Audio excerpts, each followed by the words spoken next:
your new girlfriend, you're trying to impress her with your massive winner schlong, and you just don't want to store them on your phone because your mum might find them. Well, look no further than Filecoin, the decentralized storage where you can store your dick pics for as little as a penny or whatever a month. But anyway, I used to be a little against Filecoin. The revenues were massively dropping, but actually if you look at the data, this is actually probably one of the best projects out there in terms of revenue at the moment, and also the potential to rise. There's definitely a few things that did raise a little red flag, such as the Fil Plus. At the end of the video, I'll actually discuss with figures and data why that actually isn't an issue at all. But before we get into it, I'm a little bit ill, so I'm doing my best here to be a little bit enthusiastic. I know I struggle sometimes, but if you do like the videos, guys, like and subscribe. Also, the first 100 people to join my Telegram will get lifetime access to if I ever did any pay groups, if I felt the value was already there. But I'd just be posting thoughts and stuff from like Twitter, etc., stuff around crypto that maybe I don't put into videos. Anyway, guys, let's get into it. So Filecoin, like most projects, it absolutely tanked at the end of the last bull market, but it actually rose rapidly. Like, I'm talking very quickly. Maybe you bought in somewhere here and you got to the top here. You're off celebrating in Hawaii or the Bahamas at your newfound wealth, and before your holidays even ended, maybe you took a month just because, you know, you were rich now, your wealth has absolutely plummeted into the earth. I thought about this.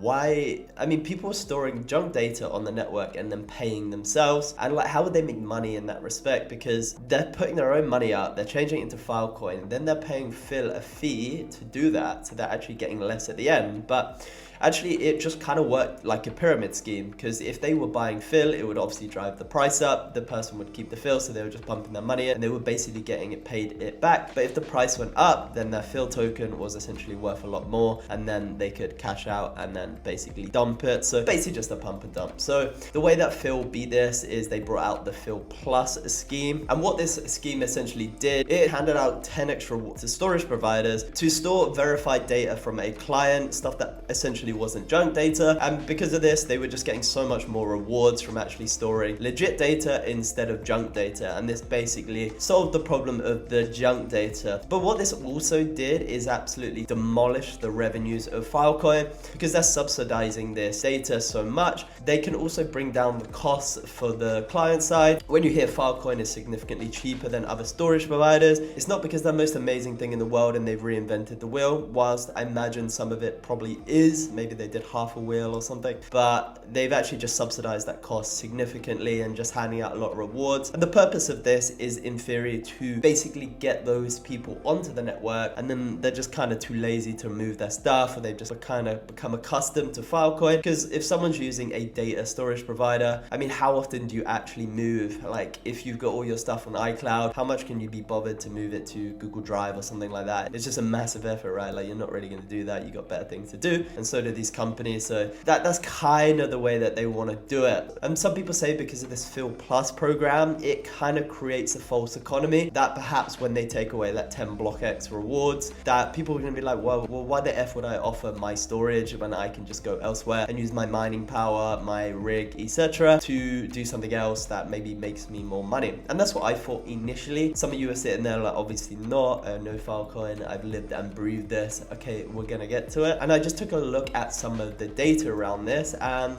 one of the first things I just want to point out, and not directly related to this, is Filecoin's revenue. So actually for 2023, it did a lot of revenue. I mean, this is supply side revenue. You're looking at 230 million. I don't know, I'm not the best at maths.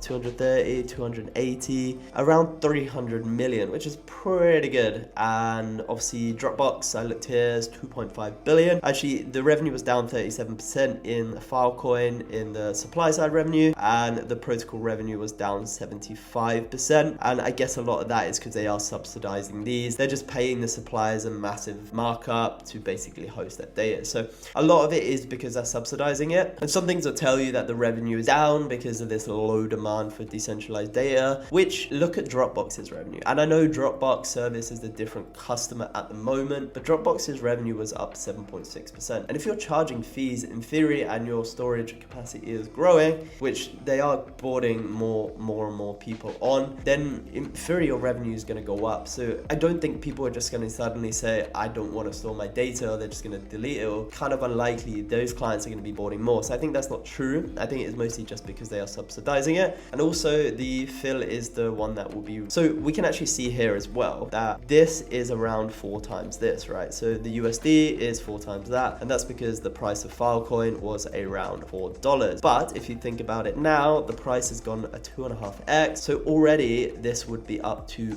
750 million in revenue, even if they kept the same revenues, which for a lot of crypto projects, even like the AI projects, it's insane. Like this is way more revenue than most AI projects are even doing, and some of those have significantly higher valuations. So that just goes to show that Filecoin is actually kind of undervalued in that respect. I think a lot of it is that people are kind of worried about this Fil Plus. They've almost created this artificial economy by just propping it up on these sweet 10x deals, which is true. But on the supply side, so let's just say they take this deal away, then there's 2 things that are going to happen. So suddenly the storage providers start earning less rewards, and they have no incentive to store genuine data. So I looked as well, they get like an allocation, each client, each storage provider basically gets an allocation of that. But also you got the other issue where the person storing their data would then have to pay more fees, and they might not like that. But in theory, if there's nowhere else they can go and Filecoin is still the cheapest,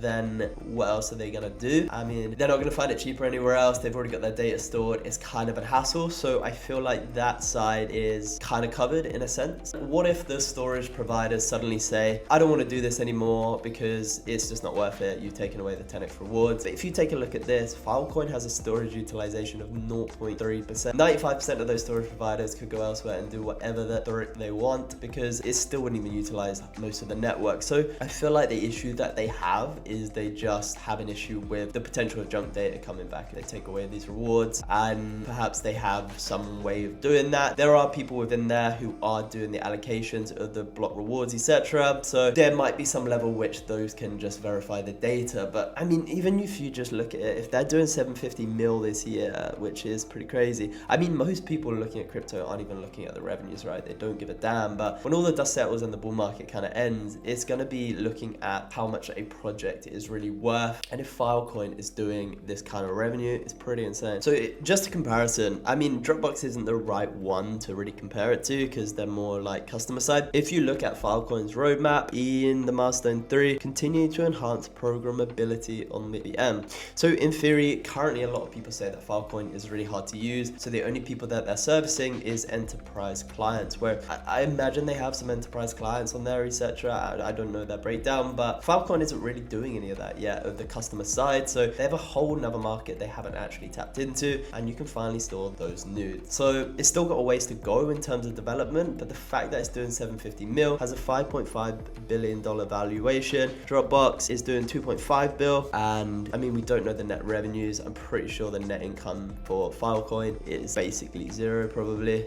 This is just revenue, so the profit is probably like nothing. But like the market cap for Dropbox is 8 billion. So realistically, revenue wise, the actual market cap is probably one of the closest things I've seen to actual like real world terms in terms of valuation. Again, we don't know their profit, but pretty interesting. So, and they're doing all these kind of partnerships because realistically, all of crypto is going to kind of use Filecoin as their storage. You can basically see that Solana has now made a partnership with Filecoin, and they've made other partnerships as well. And Filecoin is just making partnerships all over the board basically. So it's making a lot of partnerships within crypto, but it still hasn't really created that usability aspect. I read a lot on platforms that people are just complaining about how unusable Filecoin is, how hard it is to do anything. And when you got a platform like that and people are still using it, you got a lot of scale to go, guys. I mean, if I just gave you the shit product, you wouldn't keep buying it. But if someone does, then like imagine that they give you a good product, you'd be like, well shit, I'll buy 2. So yeah, that's quite an interesting one for Filecoin for me, and realistically it looks pretty undervalued. So that was just kind of my thoughts on Filecoin and where it can kind of go from here. But anyway guys, if you liked the video, like and subscribe. I quite enjoyed making this one, so I hope you enjoyed it.